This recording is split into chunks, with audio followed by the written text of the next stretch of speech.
Hi, my name is Pete Reed from Illuminate ICT, and what we want to do today is to have a quick look at accessibility settings in the Chrome browser. So the first thing we're going to do is to talk about why we really want these. And the thing to say is that when people with visual impairments are trying to use a computer, being able to control their environment and to maintain that control is a very, very important feature. Now, as web developers, we do spend a lot of time trying to make our sites accessible. However, if people can make their browser accessible and work for them, then hopefully that will make the web more accessible rather than just individual websites. So what we're going to do now is have a look at how we can start to create an accessible environment inside of the Chrome window. So here's Google Chrome, and what I want to do is to go across into the top left hand corner here where we've actually got the three bars, or the burger as I call it. And if you click onto the burger, we can come down here to where we find settings. Now inside of Chrome settings, if we scroll down the list, it will come to where it will show advanced settings at the bottom of the screen. And we can simply click onto there and then scroll down even further, and then here it will actually have web content, the font size, customize the fonts, and the page zoom. Now font size is currently set to medium. Now if I click onto where it says medium, then I get a series of options from very small to medium to large to very large.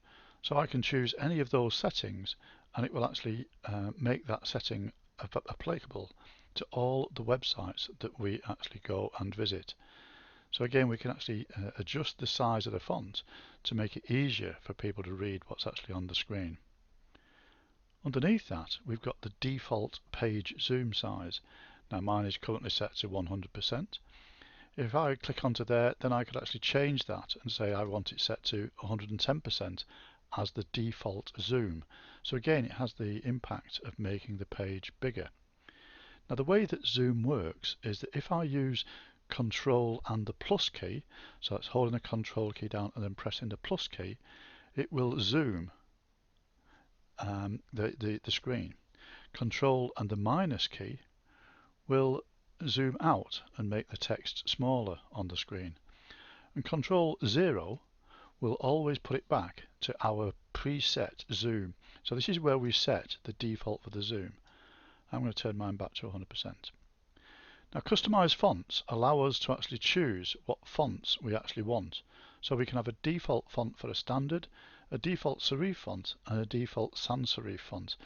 Now serif is something like Times New Roman, where it's got the little curly bits on the end of letters and things of that nature. Some people find it easier to read text on a screen with those little serifs on. Some people don't. So again, you can choose the one that's most appropriate to you. However, do be aware that a lot of websites will actually want to control the font that you see, and therefore you're not likely to always be able to have the guaranteed font that you actually want to see. So these are the initial settings that allow us to create the site that's more available to us, or to create the browser and make it more accessible to us. Okay, we've now set the settings so that we can actually control the size of the fonts and the size of the zoom for the screen. The other thing that I would mention is that there are some apps that you can install onto the Chrome browser that will allow you to change the color contrast and the colors that you actually see on the screen.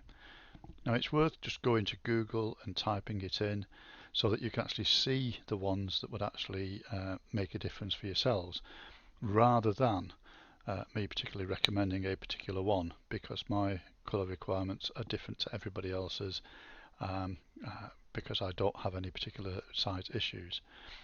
Okay, so I hope that helps, and I look forward to talking to you again. Cheers, bye.